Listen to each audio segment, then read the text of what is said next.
Hey guys, it's Sophie and welcome to Flavor of Culture.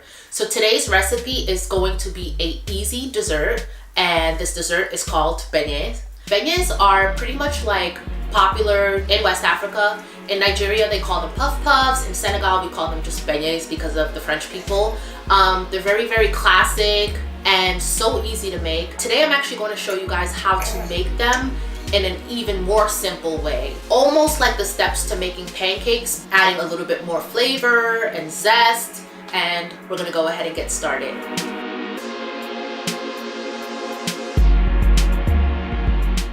Alright, so in our mixing bowl, we have 1 cup of flour, all-purpose flour. First thing you're gonna do is you're going to add all your dry ingredients and then move on to your wet ingredients. So here I have a tablespoon and a half of sugar, along with half a teaspoon of salt.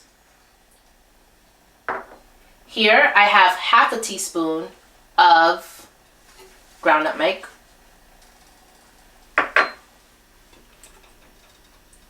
a tablespoon of baking powder, a teaspoon of baking powder, I'm sorry. And we're just going to go ahead and whisk that together, making sure that it's blended in evenly. Alright, now I'm just going to go ahead and leave the whisk inside because I will be adding in the wet ingredients now. So here I have 1 cup of milk,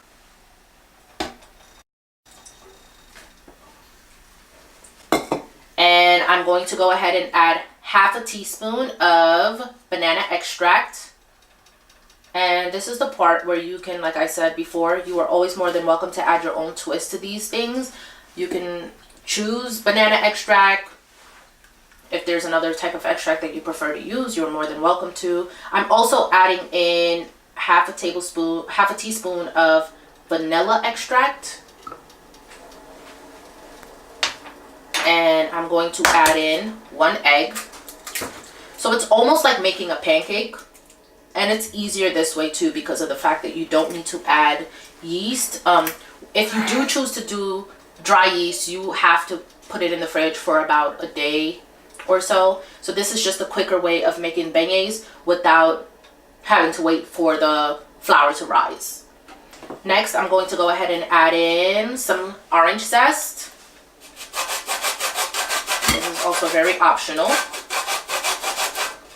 Let's try this side.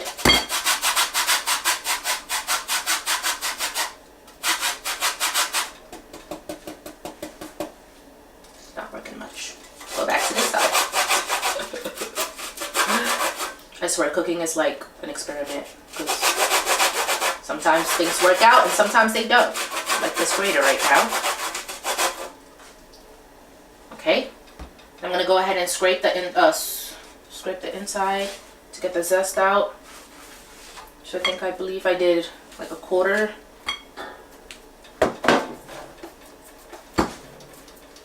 Of it. A quarter teaspoon of orange zest, but you are more than welcome to add however much you like. And mixing it in.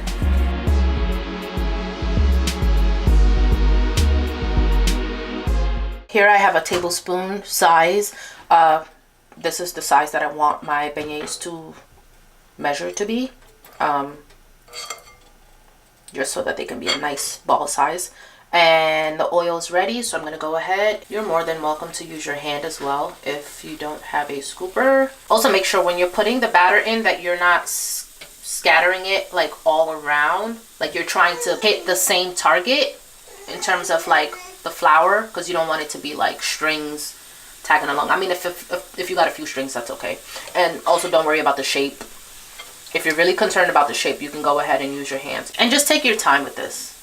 It's one of those things that you don't want to rush. And as you can see, some of them are already getting golden.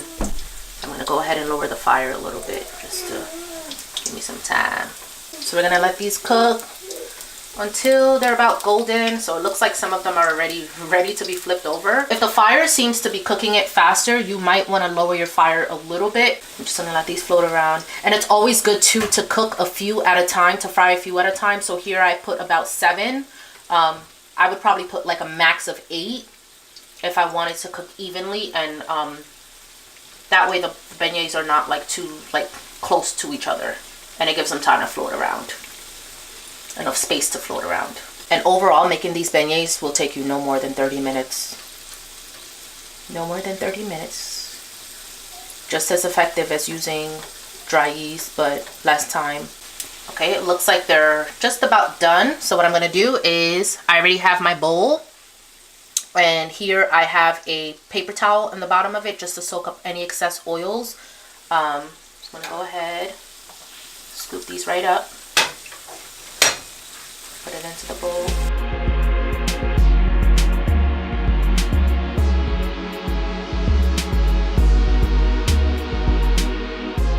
Time to give it a taste test. Now, in terms of serving it, you are more than welcome to drizzle some chocolate over it. Some people prefer to put some sugar, drizzle, sprinkle some sugar, confectioner's sugar, or you could use regular sugar. My choice preference is chocolate.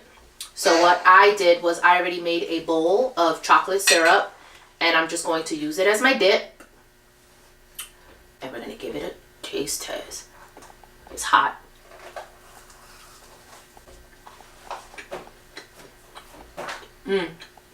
Really good. Really good. And I'm going to show you guys the inside. So this is like the inside of it. This is like the inside of the beignet. So you want to make sure that you get this kind of look. It's very soft on the inside and nice and crunchy on the outside.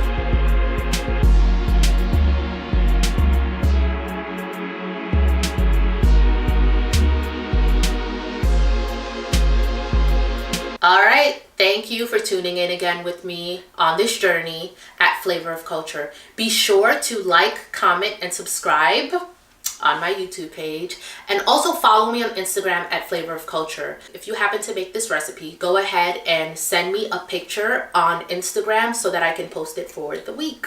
Alright, see you guys next time. Bye!